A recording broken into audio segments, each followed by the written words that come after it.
이제 한번 봅시다. 이제 2016년도 이게 전체 판례를 담긴 했는데요. 근데 이제 이러면 이제 그 상반기 판례는 우리가 기존에 연습이 좀 돼 있고, 근데 기존에 연습되어 있는 걸 지금 바쁜 시점에 다 할 필요는 없는 것 같고요. 하반기 판례 위주로 좀 잘 가시면 될 것 같아요. 근데 이제 이번에는 하반기 판례가 그래 감이 되게 잘 오는 그런 판례는 별로 없는 것 같습니다. 없는데 그래도 좀 나왔으니까 재형법 중에서 몇 개 좀 보겠습니다. 시간은 많이 안 걸릴 거예요. 자, 그럼 한번 보겠습니다. 먼저 이제 1번 봅시다. 지금 이제 1번 보시면은 먼저 1번 판례가 이제 하반기 신판례거든. 이게 5월달 돼도 그걸로 분류하면 되는데요. 한번 딱 들어보시죠. 우선 필요한 문장은 인터넷 링크입니다. 링크고요. 그 다음에 그 뒤에 먼저 읽어볼게요. 링크랑은 다 아실 건데, 인터넷에서 링크하고자 하는 웹페이지나 웹사이트 등의 서버에 저장된 개개의 저작물 등의 웹 위치, 정보 내지 경로를 나타내는 것에 불과하고, 맞잖아요. 링크는 연결하는 것이니까. 인터넷 이용자가 링크 부분을 클릭함으로써 링크된 웹페이지나 개개의 저작물에 직접 연결된다 하더라도 이 말이거든. 그 뒤에 포인트입니다. 이 저작권법에 이런 말이 있어요. 줄치면요, 유형물 고정 이겁니다. 이런 링크는 연결만 시켜주는 건잖아요, 그죠? 유형물 고정해서, 유형물은 보통 이제 컴퓨터 이런 거거든. 요게 고정시키는 작업이냐? 그거 아니거든. 또 유형물, 형체가 있는 물건을 제작하는 것도 아니잖아요. 링크는 그냥 연결에 불과한 거죠. 그래서 거기에 해당하지 않는다는 거죠. 맞죠? 그 다음에 또 보시면 법에 이 말 또 와요. 뒤에 보면 유형물을 진열한다. 진열이 아니죠. 연결하는데 어떻게 진열입니까? 또 게시하는 것도 아니죠. 됐습니까? 됐지? 자, 그리고요, 이제 그 추진자리 핵이고, 그 밑에도 볼까요? 위와 같은 인터넷 링크의 성질에 비추어 보면 인터넷 링크는 링크된 웹페이지나 개개의 저작물의 새로운 창작성을 인정할 수 있는 정도로 수정 정감을 가하는 것도 아닙니다. 연결만 하는데 무슨 창작물 수정 정감이냐 이 말이에요. 따라서 2차적 저작물 작성에도 해당하지 않는다. 작성이 아니잖아요. 링크니까. 자, 그러면 이러한 법리는 모바일 애플리케이션 아시죠? 이제 우리가 이제 이러면 휴대폰 상에서도 링크 글이 올라오기도 합니까 안 합니까? 링크할 수 있거든. 법리는 똑같다는 이야기죠. 이게 이제 모바일 애플리케이션에서 인터넷 링크와 유사하게 제3자가 관리 운영하는 모바일 웹페이지로 이동되게 연결하더라도 개념은 똑같다 이야기입니다. 이해하시겠습니까? 그래서 요지를 말씀드립니다. 인터넷 링크 자체는요, 중간에 있는 유형물 고정 안 됩니다. 그리고 유형물 제작도 안 됩니다. 그 다음에 그 밑에 유형물 진열도 아닙니다. 게시도 아닙니다. 맞죠? 그리고 밑에 2차적 저작물 작성도 아닙니다. 그리고 모바일 애플리케이션 이용해도 똑같더라 이 말이죠. 됐습니까? 자, 됐지? 자, 그럼 이 유사 판례 있거든요.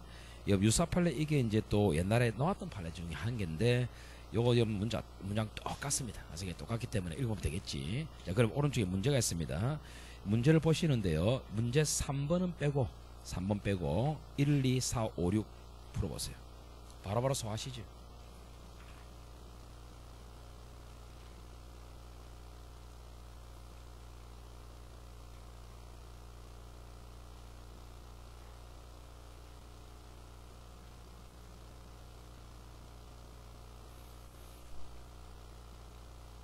자, 풀 수 있겠습니까? 여러분 3번도 필요한 문장은 맞는데 문장을 조금 잘못 냈어. 그래. 3번 읽어볼게요. 인터넷 링크는 링크된 웹페이지나 개개의 저작물의 새로운 창작성을 인정할 수 있을 정도로 수정 정감을 가하는 것에 해당함으로 이랬잖아요. 해당 안 하거든. 맞죠? 해당하지 아니하므로 2차적 작물 작성에 해당하지 아니한다. 이 문장이 조금 매끄럽지만 합니다. 만들다 보니 잘 만드는 거지. 그래서 요지는요. 일단은 2차적 저작물 작성에 해당하지 않는다. 이거만 잘 알고 있으면 되겠지. 됐습니까? 그래서 3번의 문장이 좀 이상하잖아. 그죠? 이상하지?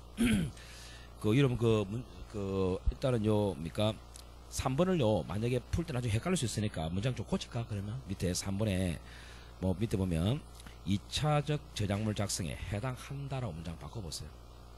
그러면 이제 안 헷갈릴 겁니다. 어차피 3번은 틀린 거 맞죠? 됐습니까? 됐죠. 그렇게 하면 되겠지. 넘기시고. 자, 그 다음에 2번 자동차 양수자 사건. 이것도 이제 하반기 판례입니다. 근데 어렵진 않습니다. 이건 다 볼 필요 없고요. 자, 필요 문장만 잡으면 됩니다. 세 번째 줄에 자동차 양수 한자 딱 잡고 딱 필요한 것만. 이러면 양수했다 말은요 넘겨받았다는 이야기거든. 내가 주인 되는 거예요. 양수했다 넘겨받았다 이건데, 자 그럼 이 사람도 양수한 자라 볼 수 있겠는가 그건데요. 중간에 보시면 자 포인트입니다. 채권의 담보로 인도받은 것, 이거 포인트. 그러면 채권의 담보로 인도받은 것은 담보지 양수가 아니잖아요. 그죠?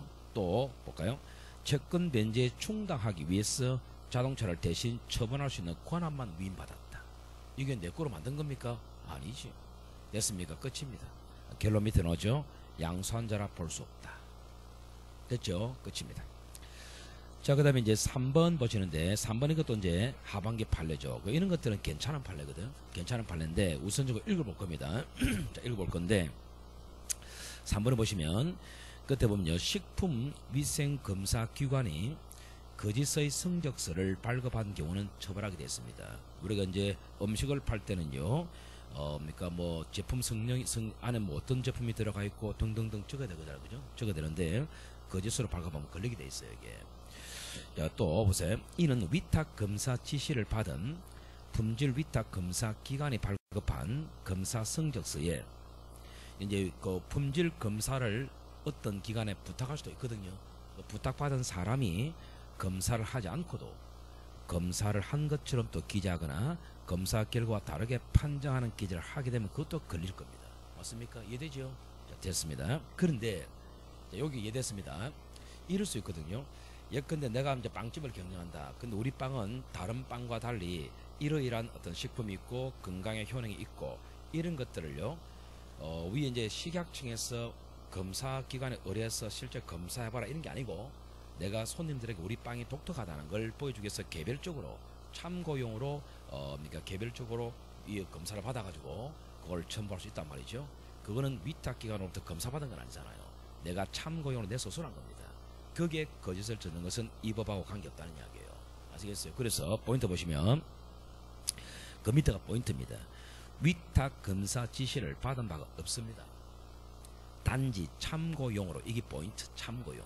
이 내 스스로만, 내 스스로 참고용 등으로 검사를 의뢰한 데 따라 검사 성적서를 발급한 경우에는 설령 사실과 달리 기재한 내용이 있더라도 미규정 대상이 아닌 거죠. 이건 순수하게 참고용으로 내 스스로 부탁을 해서 이러한 내용이 있다고 좀 거짓말로 좀 적어달라, 그런 개념이지 검사 기관이 위탁인 건 아니지 않습니까?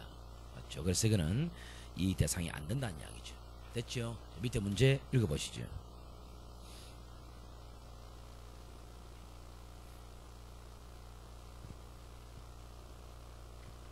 되겠습니까? 됐지? 바로 소화하시고. 자, 그 다음에 4번 판례는 뭐 좀 좋은 판례 같아요. 이것도 하반기 판례인데 이거는 좋습니다. 우선 여러분 그 첫 문장 보면요, 채당금이라는 단어가 오죠. 채당금. 이걸 먼저 이해하셔야 되는데, 채당금은 그냥 쉽게 한 적어보시면 그 사장으로부터 월급 받지 못했을 때, 사장으로부터 임금 받지 못한 경우, 사장으로부터 임금 받지 못한 경우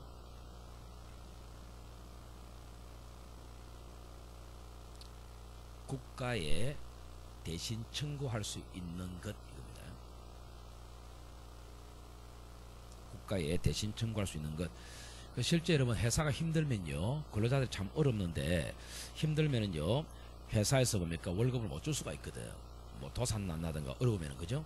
그럼 최소한 생활은 유지해야 되기 때문에 국가가 사회보장 차원에서 그런 회사들의 주고는 청구하면 국가가 대신 돈을 좀 땜빵해 줍니다. 그게 바로 채당금이에요. 아시겠습니까? 그러면 이걸 갖다가요 돈을 대신 받기 위해서 회사에 거짓말로 신고하면 되겠어요, 안 되겠어요? 안 되겠죠. 그 이야기입니다. 자, 그럼 보시죠.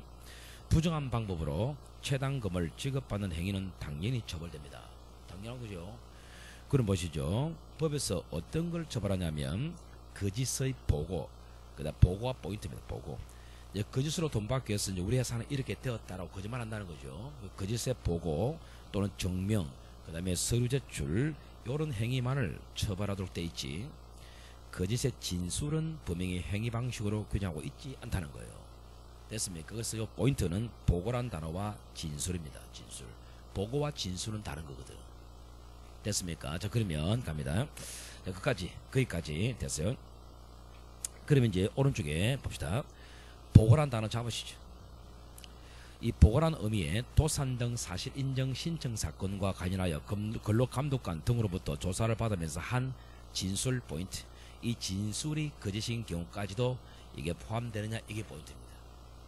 안 된다는 이야기겠죠. 포함시키면 재형법 충지에 어긋납니다. 됐습니까? 여기서 판례 포인트는 보고와 진술입니다. 됐습니까? 문제 읽어보시죠.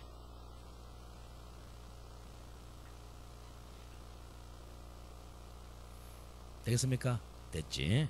자, 그다음에 5번은요 역시 하반기 심판례인데 크게 비중 있는 건 아니고요. 참고로 이제 우리가 그 문제 밑에 법을 보시면 이런 원래 공소시효는 범죄 종료 시부터 진행하면 되겠죠. 그게 이제 형소법 규정입니다. 근데 아동학대 범죄 공소시효는 이렇게 나와 있어요. 형소법 규정에도 불구하고 이 해당 아동학대 범죄 피해 아동이 성년이 된 날부터 시효가 진행됩니다. 됐습니까?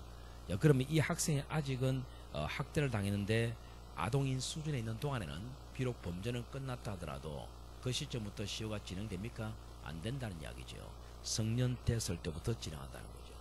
요걸 이제 이 상태에서 법을 바꾸었다 이 말입니다. 자, 봅시다. 아동학대 처벌법이 그러니까 소급 적용 등에 관해서 명시적인 경과 규정을 두고 있지 아니하나 위 규정은 완성되지 아니한 공소시효 진행을 일정한 요건 아래에서 장래를 향해 정지시키는 법이었다는 것이거든. 이해되겠습니까?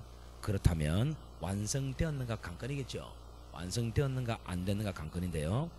자, 보세요. 법의 시행일인 2014년 9월 29일 당시 범죄 행위가 끝났죠. 학대 범죄는 끝났거든. 학대 범죄는 끝났지만 아직은 뭐라? 아동이라는 이야기죠. 됐습니까? 아직은 아동이라는 이야기지. 그럼 아동이면은 공소시효 자체가 완성돼서 안 됐어요. 아직은 완성이 안 됐다는 거죠. 그럼 이 사건에 바로 적용해도 된다는 이야기죠. 됐습니까? 됐죠. 그렇게 뭐 대단한 건 아닙니다. 이게 비중은 별로 없다 생각합니다. 6번은요 15년 판례지만 우리가 이제 뭐 새로 막 추려서 올린 판례인데 나쁘진 않아요. 이 판례가 나쁘진 않고요. 대체로 이제 우리가 다 정리를 하고 있기 때문에 이 판례는 의미가 있다 봅니다. 자, 먼저 보시면 연습 운전 면허 받은 사람입니다. 됐죠? 연습 운전 면허 받았으면 연습용으로만 운전을 해야 된다 이 말이거든. 근데 보시면요 얘가 끝에 보면 주행연습 외의 목적으로 운전해서는 안 된다는 법이 있어요. 그러니까 얘가 이제 뭐 연습만 해야 되는데 차 타고 놀러 다녔다 이 말 아니겠어요? 이걸 갖다가 무면허 운전이라 하면 되겠는가 이 말인데 면허가 없는 건 아니지. 있긴 있거든. 그래서 무면허는 아니란 이야기죠. 이게 되겠습니까? 볼만한 가치가 있어요. 판례는. 됐죠? 자, 그 다음에 7번은요 우리가 뭐 상반기 판례긴 한데요 이 판례는 워낙 중요한 거 아시죠? 여기는 무조건 1순위거든 1순위인데 여러분 이제 문장은 차라리 안 보니 낫겠죠. 우리 연습 많이 했잖아요. 많이 했기 때문에 바로 문제 한번 볼게요. 문제. 성적 수치심 등을 일으킬 수 있는 내용의 편지를 피해자 주거지 출입문에 끼워 넣는 것, 소위 말해서 편지를 출입문에 끼워 넣는 것 이거잖아요. 이걸 성폭력법상에 보면 전화 우편 컴퓨터 그 밖에 통신 매체를 통해서 여기서 포인트 통신 매체 이걸 통해서 수치심이나 혐오감을 일으키는 말, 음량, 글, 그림 등을 상대방에게 도달케 하는 경우냐 이 말이거든. 아니지 않습니까? 연습만 했죠. 이거는 따라서 X다. 맞죠? 연습만 했고요. 8번은 보톡스 사건인데 이게 상반기 판례인데요. 누락된 걸 올린 겁니다. 이런 보톡스 아시죠? 그죠? 근데 참 독특합니다. 치과 의사도요 보톡스 나올 수 있다는 이야기예요. 그럼 봅시다. 치과 의사인 피고인이 보톡스 시술법을 이용하여 환자의 눈가와 미간의 주름 치료를 한 행위는 의료법에서 금지하는 면허된 것 이외의 의료 행위냐 아니라고 봅니다. 할 수 있다고 보는 겁니다. 지금 됐죠? 그리고 시술이 미용 목적이라 해서 달리 볼 것은 아니다. 좀 독특하지요. 그래서 우리는 피부 노화를 방지하기 위해서 보톡스 맞을 때 치과 의사를 이용해도 되겠습니다. 아시겠어요? 그걸로 되겠어요? 됐죠? 조심해라 이 말입니다. 됐죠? 그 다음에 9번은요 우리가 상반기 판례인데 이 판례는 무조건 1순위인지 아시죠? 엄청나게 중요하잖아 이게. 여러분 우리가 기본적으로 공무원은 아니지만 공무원으로 의제되는 기관들이 좀 많습니다. 그죠? 근데 기업들이 어디까지나 뇌물죄에서만 공무원으로 의제되는 것이지 다른 부분까지 의지하면 절대 안 됩니다. 그거는 이거 연습 많이 돼 있죠. 이거 무조건 1순위거든. 그래서 이런 것도 연습되어 있으니까 문제 바로 보겠습니다. 문제 봅시다. 자, 선박안전기술공단이 둘째 줄 해수부 장관의 선박검사 업무를 대응을 합니다. 그 대응한데 해도 얘들이 뭐 공문으로 어제는 될지라도 다른 범죄에서는 의지하면 안 돼요. 그래서 선박검사 정서를 발급하는 경우에 이때 공단 임직원은 공문서 작성 주체인 공무원입니까? 아닙니다. 맞죠?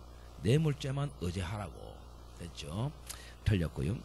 2번 그럼 첫 번째 그때 대형검사기관은 공단의 임직원을 129조 내지 132조가 뇌물죄 아닙니까? 뇌물죄. 그 뇌물죄 적용에 있어서 공문으로 의지하는 규정을 두고 있으므로 이들을 공문서 위조나 허위 공문 작성죄의 국문으로 보는 것 재형법중죄 반하지 않습니까? 반합니다. 반하죠. 예, 공문 아니다고 다른 쪽에서. 그래서 틀렸죠. 3번에 공단의 해수부 장관을 대행하여 이사장 명의로 발급하는 선박검사 정서는 공문서 위조나 허위 공문서 작성죄의 공문서입니까? 아닙니다. 아닙니다. 그죠? 그래서 조심하라고. 됐죠? 자, 됐고. 그 다음에 10번 갈 겁니다. 10번은 역시 이제 하반기 심판례입니다. 그러니까 심판례인데 역시 봐야 되겠습니다. 자, 보는데요. 자, 먼저, 앞에 한번 읽어볼게요.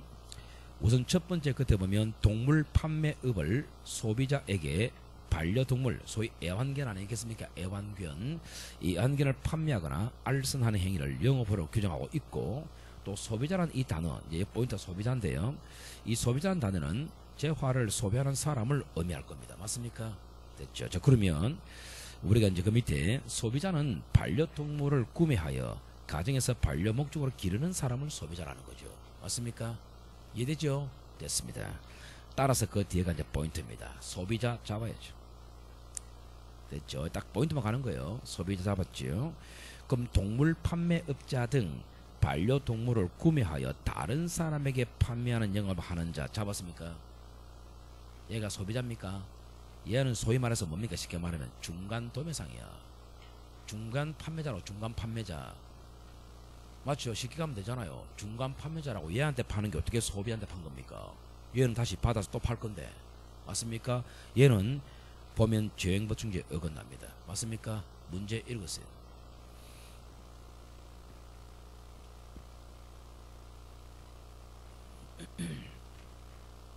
됐죠? 문제도 바로바로 소화하셔야 됩니다.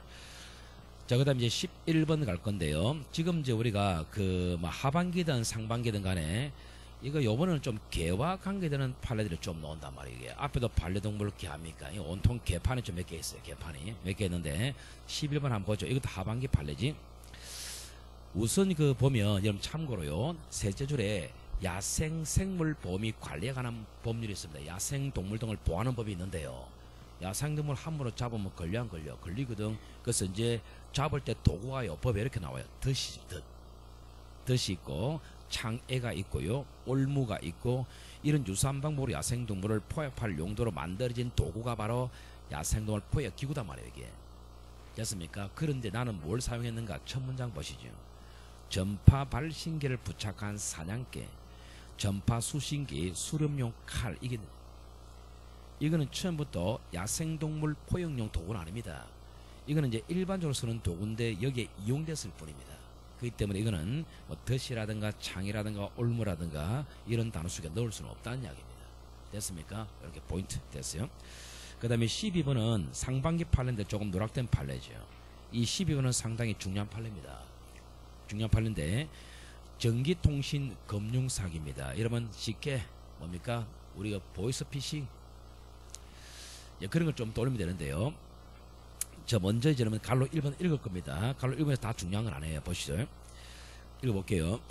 전기통신 금융사기 보이스피싱입니다. 이걸 목적으로 타인으로 하여금 컴퓨터 등 정보 처리 장치에 정보 또는 명령을 입력해 하는 행위, 계좌로 돈을 보내라 이런 거잖아요. 그죠? 또는 전기통신 금융사기를 목적으로 취득한 타인의 정보를 이용해서 또 컴퓨터 등 정보 처리 장치에 정보 또는 명령 입력하는 행위한 정보 또는 명령의 입력으로 일단은 내가 원하는 계좌로 돈이 들어왔습니다. 자금이 사기 이용 계좌로 이체됐습니다. 자, 그러면 금융사기 끝났어요? 안 끝났어요? 끝났지. 그럼 전기통신 금융사기는 일단 끝난 겁니다. 됐죠? 여기까지는 시험 문제 절대 아닙니다. 종료 이꼴 기수가 될 건데요. 문제는 그 뒤에 거예요. 그럼 내가 원하는 계좌로 돈이 들어왔어 안 들어왔어? 들어왔지요. 거기서 돈을 인출하잖아. 이게 포인트거든. 사기 이용 계좌에서 현금을 인출하거나 다시 또 송금하는 행위 이거단 말이에요. 이거는 피해자를 이용한 입력이 아니고 이미 완성된 범죄 결과물을 빼먹는 방식 그런 거 아니겠습니까? 그럼 뒤에 보시면 범인들 내부 영역에서 그들이 관리하는 계좌를 이용하여 이루어진 행위일 뿐입니다. 이를 두고 전기통신 금융사기를 목적으로 하는 행위라 할 수는 없다는 거죠. 이미 끝났기 때문에. 이해하시겠습니까? 됐죠. 자, 그렇다면 갈로 2번 정리하면 끝납니다. 지금 핵심이 그게 있어요. 자, 갑니다. 갈로 2번. 보세요. 전기통신 금융사기로 해서 피해자의 자금이 사기 이용 계좌로 송금 이체됐죠. 여기서부터가 이제 시험 문제란 말이죠. 이체된 이후에 계좌에서 현금을 인출하기 위해서 정보처리 장치에 사기 이용 계좌 명의인의 정보 등을 입력하는 것 이게 포인트 아닙니까? 한마디로 종료 후에 빼먹는 것 이 말이잖아요. 이걸 뒤에 전기통신 금융 사기를 목적으로 하는 행위입니까? 아니다 말이에요. 이거는 끝났기 때문에. 또 전기통신 금융 사기의 대상이 된 사람 이게 피해자 아닙니까? 피해자의 정보를 이용했습니까? 아닙니다. 내가 원했던 계좌로 온 걸 뺀 거지 아니란 이야기죠. 따라서 이거는 이 법에 해당 사항이 없다는 이야기입니다. 되겠습니까? 됐어요. 문제 읽었어요.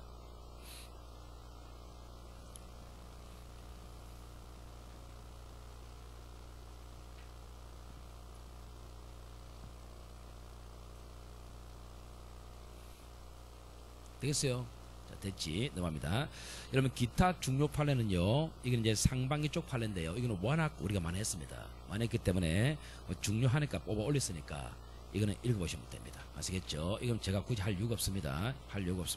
이거 다 해주면 여러분 공부 좀 된 친구들 짜증냅니다. 이게 짜증내기 때문에 넘어가야 돼요. 다 할 수 있으니까. 적용 범위까지. 자, 적용 범위 보시는데, 자, 봅시다. 1번은 뭐 하반기 판례긴 하지만 그렇게 비중은 없습니다. 없는데 눈도장은 찍읍시다. 우선 여러분 이제 조금 전에 최단금 들었죠? 자, 최단금 등이 지급되었는지에 따라서 1항과 2항으로 구분하여 법정형을 달리하고 있고 결정타로 5번째 줄입니다.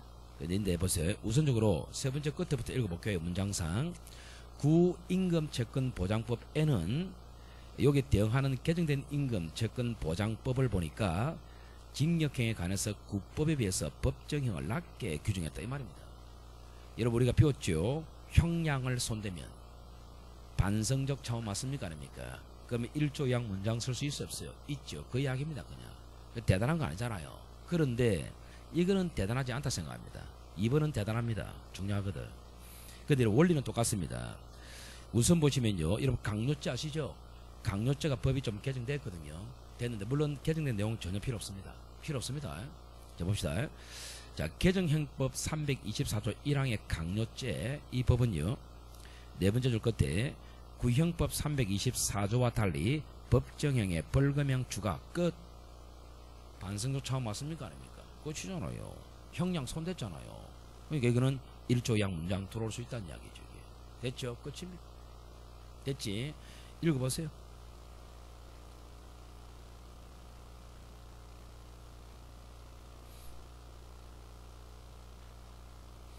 되겠습니까? 자, 됐습니다. 그 다음에 3번 역시 하반기의 신판례입니다. 신판례인데 우선 여기서는요. 일단 굵직하게 두 단어가 핵인데요. 첫째 조합의 임원 이 단어하고요. 세 번째 절에 누구든지 이 두 단어가 핵입니다. 자, 그런 다음에 읽어볼 겁니다. 자, 조합의 임원을 수뢰죄, 의 등 형법 129조를 적용할 때 이게 뇌물죄잖아. 그죠? 임원들은 공문으로 의지하는 거 아시죠? 이런 조항이 있는데요. 있는데 거기에다가 또 추가합니다. 누구든지로 법을 또 바꿉니다.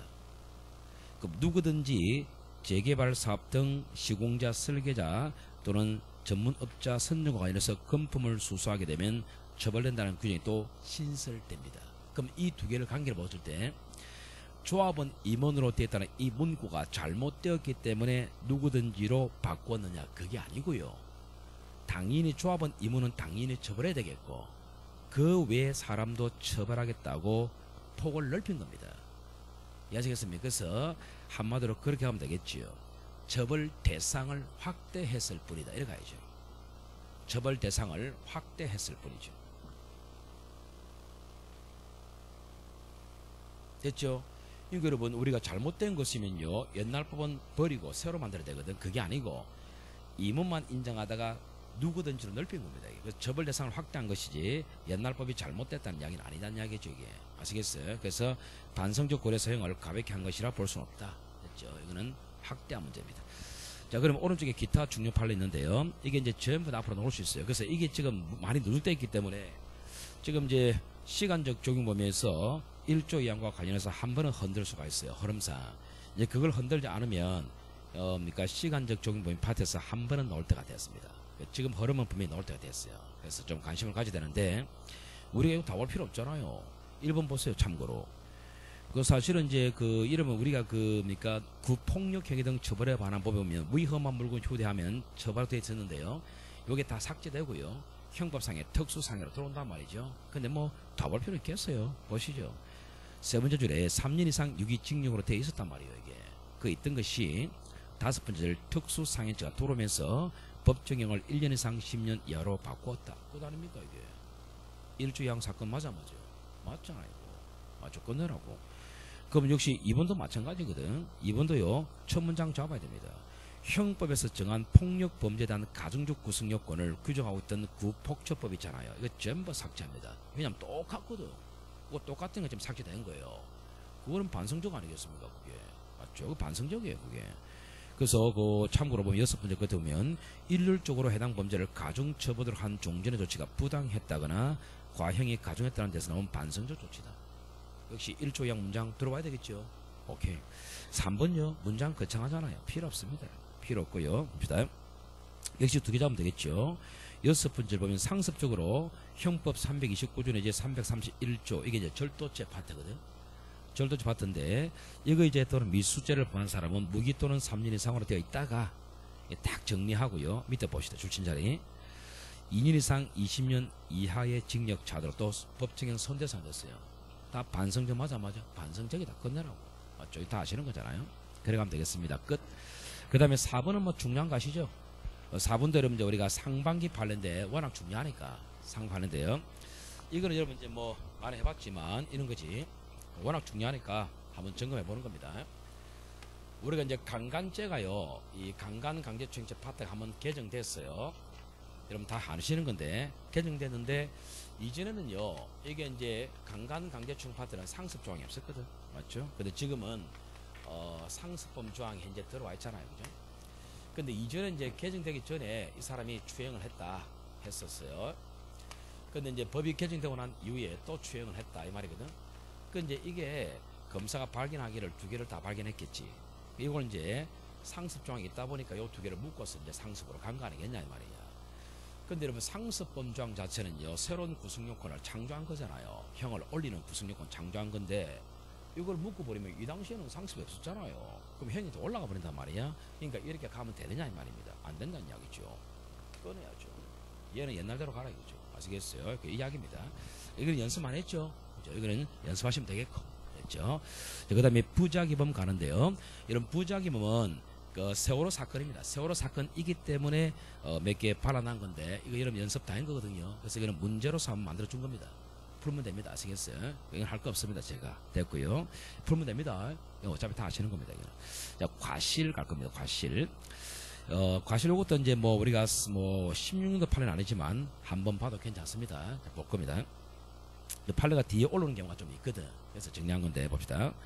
자, 의사 갑이 고령의 간 경변증 환자인 A에게 화상 치료를 위한 가피 절제술과 피부 이식 수술을 실시하기 전에 출혈과 혈액량 감소로 신부전이 발생하여 생명이 위험할 수 있다는 점에 대해서 A가 A 보호자에게 설명을 하지 않았어요.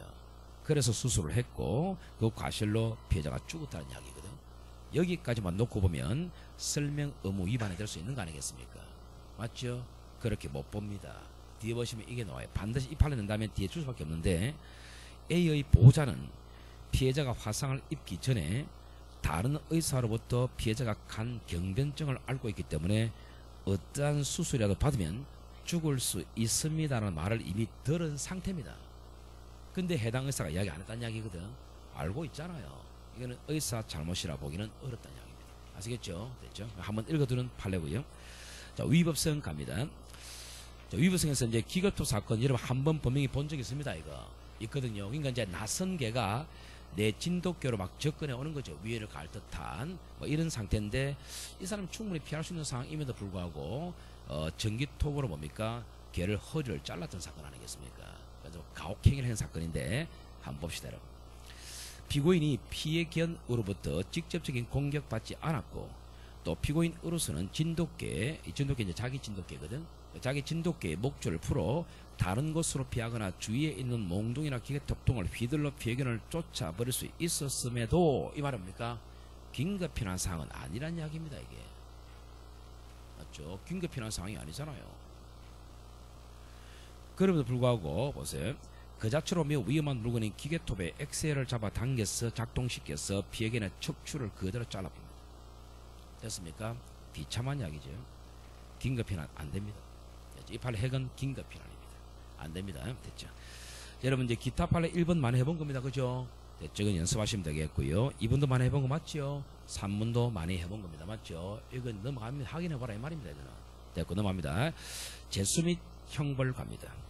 자, 재수 및 형벌에서는요. 여기서 심판례가 있거든요. 있는데 동그라미 1번이 심판례입니다. 동그라미 1번 심판례고 2, 3, 4는 여러분 전부 다 해본 겁니다. 이거. 그죠? 다 해본 건데 우선적으로 여러분 1번 심판례 갈 겁니다. 우선 보면 마약류 관리에 관한 법률 이거 징벌적 추징 맞습니까? 아닙니까? 기억하시죠? 우리는 개별 추징이 있고 징벌 추징이 있지 않습니까? 자, 그러면 여러분 보시죠. 개별 추징이 이러면 이거 개별 추징이든 징벌 추징이든 물건 자체가 있으면 물건은 그대로 몰수하면 되는 거예요. 근데 물건이 몰수가 힘들 때 우리가 금액을 추징하는 거 맞아 맞아요. 그러면 개별 추징은 추징할 때 각자 먹은 것만큼 뺏는 것이고 그 다음에 징벌 추징은 전체 가액을 추징하는 방식이에요. 맞습니까? 그러면 생각해보세요. 개별이든 징벌이든 간에 물건 자체가 있으면 그것만 뺏으면 끝나는 거 맞아 안 맞아요? 끝나는 거죠. 그게 없다 보니까 이제 가격을 매기는 방식이란 말이에요. 그 이야기입니다. 지금 아시겠어요? 봅시다. 보세요. 마약류에 관한 법률상의 추징은 징벌적 성질을 가진 처분이다. 맞죠? 그 마약류의 소유자나 최종 소지인뿐만 아니라 동일한 마약류를 지급한 자들에 대해도 그 지급한 범위 안에서 가액 전부의 추징을 명하여야 한다. 여기까지는 끊고 이거는 일반적인 지문이잖아. 그건 여러분 잘 아시는 거단 말이에요. 그거는. 그 뒤에가 시험 문제입니다. 자, 보세요. 소유자나 최종 소지인으로부터 얘들이 이제 마약을 들고 있다 이 말이잖아요. 얘로부터 마약류의 전부 또는 일부를 몰수했네. 물건 들고 있었네요. 몰수했네요. 했다 하더라도 다른 취급자들과의 관계에 있어서도 몰수된 마약류의 가액 부분을 추징할 수 있겠는가? 안 된다는 이야기죠. 이미 물건 다 뺐었잖아요. 뺐었기 때문에 뭘 추징한단 말입니까? 이게 다 뺐었는데. 아시겠습니까? 그래서 1번은 틀린 질문이다 이 말이죠. 됐죠? 의미가 있습니다. 그 이제 2번, 3번, 4번 이 판에는 다 중요한 겁니다. 이게 중요한 것들은 다 해본 거고요. 그 2번 이제 도박 자체가 공갈죄 수단돼도 반드시 동반되는 건 아니지 않습니까? 그래서 별개의 범죄고 실경이고요. 3번도 전부 1순위인지 아시죠? 이 사람이 이제 뭐 종친의 허락 없이 종친 이름으로 위조한 다음에 공탁관으로부터 돈을 받는 사건이잖아요. 그 자체가 사기고, 그 다음에 얘가 대신 받은 돈을 썼기 때문에, 보고 이제 구부했기 때문에 횡령이고, 이걸 불가벌적 사후행위라 해야 된다 이 말이죠. 그건 다 해본 거잖아. 4번도 상습절도가 된 데서 주거침입이 반드시 들어옵니까? 그건 아니잖아요. 별개잖아요. 다 해본 거 맞죠? 이건 확인하는 겁니다. 넘어가시죠. 자, 그 다음에 강론 갑니다. 체포감금죄인데 이것도 이제 하반기 판례는 아닌데 한번 보십니다. 뒤에 판례가 좀 몇 개 올라왔어요. 정신건강의학과 전문의갑과 어른, 분명히 의사입니다. 의사고요. 그 다음에 또 보호 의무자 인병 보호자입니다.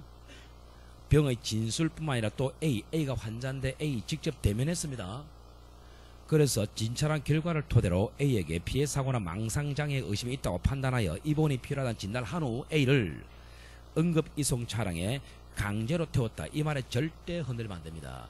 강제로 태워서 정신병원으로 데리고 왔다는 것인데 이걸 감금죄를 할 수 있겠는가? 못하지. 의사 진단했고 대면 진단했고 보호자 동의 다 받았고 어떻게 강제 이게 뭡니까? 이게 이송을 감금죄를 하겠냐? 안 되겠죠? 됐습니다. 자, 그 다음에 이러면 강간강제추행죄는요 직접적인 판례는 아니고 성폭력 판례인데요 1번은 봐도 됩니다. 자, 1 보시면 성폭력 범죄에 보면은 둘째 촬영물 됐죠? 이 촬영물을 반포, 판매, 임대, 공연, 전시, 상영하면 걸리게 돼 있거든. 그럼 이걸 판매하는 이 사람이 촬영물을 촬영한 자가 꼭 동의해야 됩니까? 아니잖아요. 다른 사람이 촬영하고 내가 반포해도 걸리는 거잖아요. 맞죠? 그 문장 한번 읽어주는 겁니다. 됐죠? 뭐 대단한 건 없습니다. 2번 안 봐도 되고요. 오른쪽에 기타 중요 판례 해서 이러면 이 판례 기습추행 사건 맞아요. 워낙 중요하됐습니다. 이건 연습 많이 돼 있으니까 읽으시면 되겠고. 됐죠? 이건 안 할 겁니다. 연습 많이 돼 있잖아요. 모욕죄 갑시다. 모욕죄 아주 따끈따끈한 심판이 안 나왔는데요.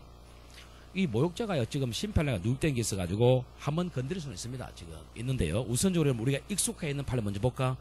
맨 밑에 기타 중요 판례 있습니까? 이거 익숙해 있잖아. 이거 기억나죠? 아이 씨발 아시죠? 아이 씨발 이거 모욕됩니까? 안 됩니까? 안 되지. 또 오른쪽에 나이 처먹은 게 자랑이가 이거 모욕입니까? 아니지요. 이 정도는 모욕이 아니라 봤잖아요. 기가 참 판례 나왔어요. 1번 볼까요? 사실관계 한번 들으면 끝납니다. 볼까요? 갑은요. 갑은 둘째 절 영등포구 있는 A 운영 식당 순댓국집에서 영업 업무를 방해하고 A에게 막 폭행하니까 신고했겠지. 그래서 신고받고 출동한 영등포 경찰서 경장 을이 이제 이랬으면 안 됩니다. 제지를 했거든. 거기다가 이 젊은 순경 을보고 한 소리 한 거 아닙니까? 보시죠. 젊은 놈의 새끼야, 순경 새끼, 개새끼, 씨발 개새끼, 좋다는 젊은 새끼, 개새끼까지 개새끼 말한단 말이요.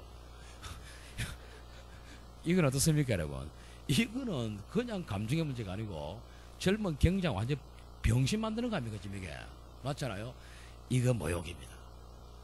모욕으로 인정했어요. 됐죠? 자, 그러면 이 사건 반드시 기억하시고 하시고 판결로지 볼 겁니다. 모욕죄 판결로지인데요. 여러분 잘 아실 건데 먼저 네 번째 줄 가보겠습니다. 모욕이란 사실을 적시하면 절대 안 됩니다. 맞죠? 사실을 적시하면 명예훼손이잖아. 그 사실을 적시하지 않고 사람의 사회적 평가를 제하시킬 만한 추상적 판단이나 경멸적 감정을 표현하는 것, 이건 원래부터 시험 내는 질문이고 여러분 잘 아시는 거지. 그 다음 또 모욕죄는 피해자의 외부적 명예를 저하시킬 만한 이런 모욕죄나 명예훼손죄 법익은 외적 명예 맞죠? 요걸 저하시킬 만한 추상적 판단이나 경멸적 감정을 공연히 표시하면서 성립하는 건 맞습니까? 여기까지는 익숙한 질문이고 그 밑에 조심하시죠. 피해자의 외적 명예가 현실적으로 침해, 현실적 침해 또는 구체적 현실적으로 침해될 위험 필요 없습니다.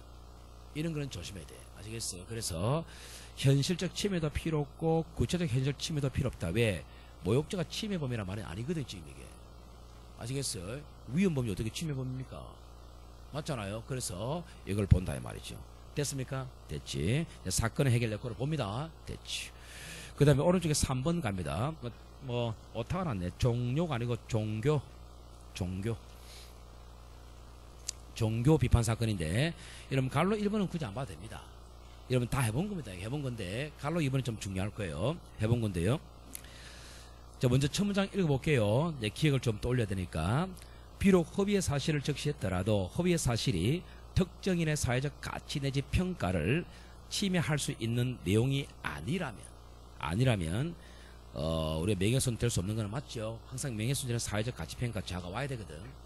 자, 그러면 그 뒷문장이 이제 우리가 시험 문제가 됩니다. 네 번째 끝에 보면 허위의 사실을 적시한 발언을 들었을 경우와 그 다음에 끝에 오히려 진실한 사실을 듣는 경우에 비교해보니까 진실이 오히려 피해자의 사회적 가치 평가가 더 크게 침해될 것으로 예상되더라. 됐습니까? 또는 양자 사이에 별다른 차이가 없을 것이라 보이더라 이 말이죠. 그러면 허위로 갈까요? 진실로 갈까요? 진실로 가라는 이야기지. 함부로 허위로 가서는 안 된다는 이야기죠. 무거운 허위로 가지 마라 이야기죠. 맞죠? 이건 여러분 아시죠? 이거는 전부 다 1순위야. 됐고요. 친족 상돌에 갑니다. 친족 상돌 판례 1번 이건 원래 중요한 거 아시죠? 이게 다 1순위거든. 그러니까 친족 상조라도 좀 잠잠한 지 오래됐기 때문에 한번 흐름을 탈 수 있는데, 흐름을 탄다면 1번 판례 때문에 탈 수가 있어요. 우리가 부부 사이에는요, 친족 상조례 적용됩니까? 안 됩니까? 되지요? 근데 이거는 뭡니까? 사기 치려고 결혼했잖아요. 따라서 이거는 혼인관계 의사가 없다고 보는 거죠. 그럼 이 부부관계 인정됩니까? 무효입니다. 무효이기 때문에 친족 상조례 적용될 수 없다는 이야기죠. 중요한 판례고요. 이분들은 잘 아실 겁니다. 지금 피고인 등이 공모해서 사기치는 사건인데, 피해자 갑을 등을 기망하여, 자 보시죠. 갑을 및 병과 부동산 계약을 체결했고 사기쳤던 사건이거든. 자, 그럼 이건 다 볼 필요 없고요. 지금 소유자가 3명입니다. 3명. 친족관계 다 있는가 봐야 되는데, 뭐 5번째 끝에 보면 갑은 피고인의 8촌입니다. 그럼 친족되네. 그 다음에 또 병은 아버지입니다. 친족되네. 그 나머지 한 놈이 아니었다는 이야기입니다. 이게. 그래서 적용할 수 없다는 그런 이야기입니다. 됐죠? 됐어요? 아시는 판례잖아요. 기타 중요 판례들은 1번 만회한 거 맞죠? 만회했습니다. 창문과 방충망을 분리하는 것은 손괴입니까? 손괴 아니지. 그래서 야간 손괴 주거지 및 절도를 하면 안 되지. 그렇죠? 됐고요. 2번도 해본 겁니다. 넘어가죠. 사기죄 갈 겁니다. 사기죄는 뭡니까? 심판례 아닙니까? 심판례인데요. 잘 들으셔야 됩니다. 일단은 임대주택 건설자금 대출을 신청합니다. 이 사람 누군지 간단하게 적으면 되겠죠. 건설업자입니다. 이 건설업자거든. 그럼 여러분, 임대주택 건설자금을 대출 받으려면요, 뭔가 담보로 뭔가 제공을 해야 된단 말이에요. 땅 같은 건. 이 사람이 땅이 좀 있었어요. 근데 보시죠. 임대주택 건설자금 대출을 신청하면서 아파트 부지의 땅이죠. 땅의 매매 계약을 부풀린 매매계약서 등을 제출하는 방법으로 은행을 속였고, 그래서 이걸 이제 담보로 뭐 하겠지 등등, 그죠? 해가지고 국민주택기금 대출을 받는 겁니다. 자, 그럼 보시죠. 이 대출할 때 이 땅 가격이 대충 파악이 돼야 될 거단 말이죠. 그 내가 이제 한 10억만 하면 될 것 같다가 뭐 한 50억이라 부풀렸다 이 말입니다. 지금 이게. 근데 중요한 건 보시죠. 우리가요, 이걸 갖다 감정할 때요, 보세요. 은행은 별도의 감정평가, 법인이 정한 감정평가액을 기준으로 사정 가격을 결정했다는 거죠. 그러니까 내가 부풀려서 계약서를 제출했지만 은행은 그걸 그대로 믿었습니까? 안 믿고 독자적으로 전문가에게 맡긴 거예요. 이 가격이 이 정도 되는가 맡긴 거라는 거죠. 그래서 결정해 줬기 때문에 이런 관련성이 있어 없어요? 없다는 이야기예요. 그 사정 가격 따로 결정했다는 게 중요한 이야기입니다. 그래서 결국 밑에 보면 보세요. 아파트 부지 매매 계약을 부풀린 매매 계약서 등을 제출한 행위와 A은행 사이에는 인과관계는 없다 보는 거죠. 결국 사기죄 아니었다는 이야기입니다. 이게. 됐죠? 그래서 사정 가격 이 단어가 이제 좀 의미가 있고, 이번은 하반기 판례인데 뭐 중요합니다. 이거는 중요한데요. 여러분 이미 있지 않습니까? 우리가 유사 판례를 이미 충분히 익숙해 있는 상태입니다. 지금부터 유사 판례 한번 읽어보시죠. 이미 연습되어 있을 겁니다. 유사 판례.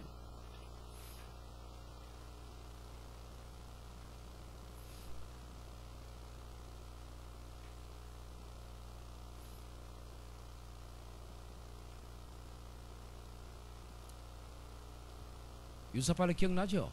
그러니까 이 사람이 이제 갚을 능력이 없다는 걸 인지하고 있잖아요. 그럴 때는 사기를 하면 됩니까? 안 된다는 게 똑같습니다. 보세요. 위에 판례 봅시다. 피해자가요, 피고인의 신용 상태를 인식하고 있어 장래의 변제, 이제 피해자가 누굽니까? 채권자겠죠. 피해자는 채권자고 피고인은 채무자겠지. 그러니까 이제 이 피해자가요, 채권자가 채무자의 신용 상태를 인식하고 있어 장래의 변제 지체 또는 변제 불능에 대한 위험을 예상하고 있거나 예상할 수 있었던 사항이 보인다는 거죠. 그거 주겠죠, 그런 문장은. 결국은 이제 중간에 그 후 제대로 변제하지 못했다는 사실만 가지고 변제 능력에 대해서 피해자를 기망했다거나 사기를 쳤다는 고의를 인정하면 되겠습니까? 안 된다는 이야기죠. 됐습니까? 됐죠. 이해되겠지? 그 다음에 이제 3번 갑니다. 3번도 하반기 판례죠. 전혀 어렵지 않습니다. 이게 뭐 대단한 판례가 지금 보이는 게 아니에요. 보세요. 기업 경영자가 파산에 의한 채무 불이행의 가능성을 인식할 수 있다 하더라도 그러한 사태를 피할 수 있는 가능성이 있다고 얘가 믿은 거예요. 또 계약 이행을 위해서 노력할 의사가 충분히 있었다는 거죠. 사기죄 고의 인정할까요? 단정해서는 안 되죠. 뭐 별거 없잖아요. 별거 없습니다. 대단한 게 뭐 있습니까? 오늘 기타 중요 판례 갈 겁니다. 역시 이런 복습입니다. 보세요. 보험계약자가 보험계약 체결 시 보험금액이 여러분 다 해본 거잖아요. 보험금액 예컨대 1억, 그 다음에 목적물 8천, 여러분 건물이 8천밖에 안 되는데 1억 보험 가입 되겠어요? 그게 안 되잖아요. 그거 아시잖아요. 그죠? 그래서 가액을 현장에 초과하는 초과보험 상태를 의도적으로 유발했고 보험 사고 일으켰고 보험 금액을 청구하였다, 이 말 아니겠습니까? 끝내시죠. 맨 밑에 기막 맞아 안 맞아요? 기막 끝내면 되겠죠. 됐습니까? 됐죠? 자, 그 다음에 횡령자 가면 되는데 10분 쉬었다가 가겠습니다. 그럼 끝납니다. 한 타임 다 하면.